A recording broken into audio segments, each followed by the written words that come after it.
Recebemos Jorge Musi e ouvimos muitas novidades sobre incentivo à cultura e principalmente sobre incentivo ao esporte nacional. Também ouvimos falar sobre o bem amado.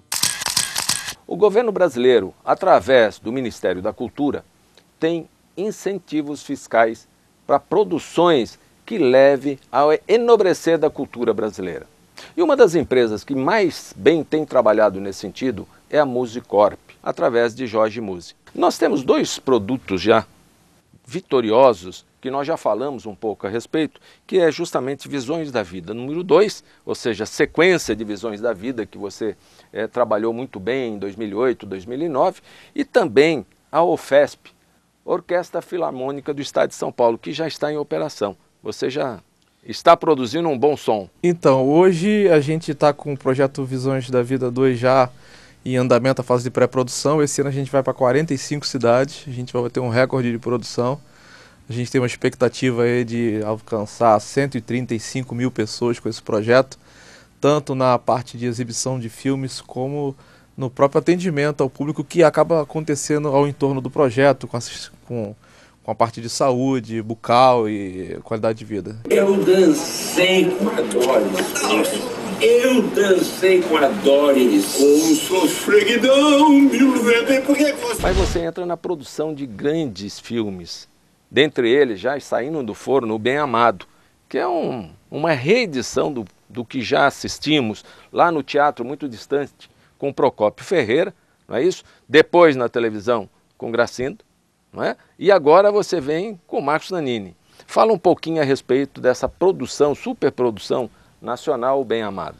Então, na realidade a gente tem uma outra empresa do grupo, que é a DNA Filmes, e a DNA Filmes, ela já durante bastante tempo, ela vem investindo no cinema brasileiro, né?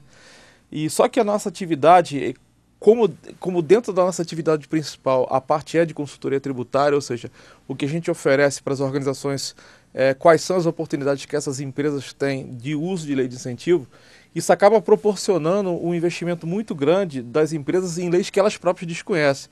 E uma das melhores leis de incentivo que tem no país hoje é a lei do audiovisual da Ancine, né? E a Natasha Filmes, lá da nossa amiga Paula Lavigne, que está produzindo agora O Bem Amado, está produzindo Reis e Ratos também para o ano que vem, ela convidou a gente para poder participar da parte inicial desse projeto, né, que é para poder fazer o que mais importa para uma produção dessa acontecer, que é a captação dos recursos. Okay? A alavancagem das finanças. Porque a captação de recursos para filme é uma coisa bastante complexa, não só pelo fato de envolver sempre grandes cifras, né? A gente está falando aí no orçamento de 10 milhões, 11 milhões, mas também porque esses projetos eles envolvem leis de incentivo do audiovisual que, algumas das vezes, elas se tornam fontes de investimento das empresas, né? Então acaba que esse trabalho é um trabalho que não só a gente vem desenvolvendo os nossos próprios conteúdos, mas também a gente tem sido procurado para parcerias com as grandes produtoras, né? A Nation Films lá do Ivan Teixeira, que é também uma produção lá da Global Filmes com Roque Santeiro, que é para o ano que vem, enfim. Então, essa parte do audiovisual está mexendo bastante aí com a DNA Filmes. A gente acredita que a gente chega até o final do ano com pelo menos 2 filmes bons aí produzidos. As gravações externas foram lá em Marechal Deodoro, lá em Alagoas, né? Para tornar a coisa bastante assim, bem ao gosto do cinema brasileiro, bem junto à história, fazendo parte realmente da história. Então vocês estão alavancando algo que faz muito bem a nossa cultura.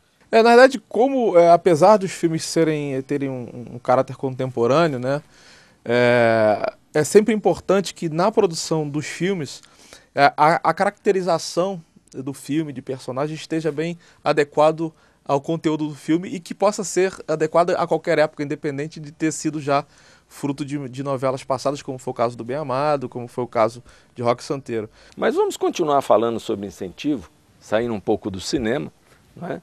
Que é a questão bastante recente do incentivo ao esporte, uma lei estadual aqui no mercado de São Paulo. Você que está bem dentro, explica um pouco para nós quais são as vantagens dessa lei estadual. Então, eu comemorei muito a publicação dessa lei, que isso é uma reivindicação, uma briga antiga nossa, porque o Brasil tem 2 grandes oportunidades, que é Copa do Mundo e Olimpíada, tá certo? E a oportunidade ela não mora somente no esporte, ela mora principalmente na oportunidade econômica que o país tem ao receber essas duas competições, tá? Isso é uma grande oportunidade que o país tem nesses dois momentos, tá? E a Lei de Incentivo ao Esporte Federal, ela é uma lei jovem, ela tem 3 anos, né? E ela é uma lei que, apesar de ser muito boa, apesar de ser uma lei que com ela muitas coisas começaram a acontecer, ela ainda é uma lei que ela limita muito o acesso empresarial ao incentivo. Por quê? Primeiro que o incentivo é pequeno, é de apenas 1%. Ele só vai para 2% ano que vem, ok? Ao contrário da Lei Rouanet, que é 4% também, você vê que é 25% total de renúncia, né? Além disso, ela tem uma limitação enorme, que é o fato de empresas de capital privado não poderem ser proponentes de projeto. E limita somente as organizações de terceiro setor ou os clubes e as federações de proporem projetos. Então isso acaba fazendo com que poucos projetos estejam sendo construídos e propostos para o Ministério. Então, quando a lei do incentivo do Estado de São Paulo foi publicada, a gente comemorou muito, porque ela é uma lei que ela não está ligada a lucro. Perfeito? Então, ela não limita empresas de grande porte. Tá? Você imagina que para poder você ter renúncia fiscal de 1% no caso do imposto de renda, a empresa tem que faturar 100 milhões de reais para poder ter 1 milhão de receita. Tá certo? De incentivo.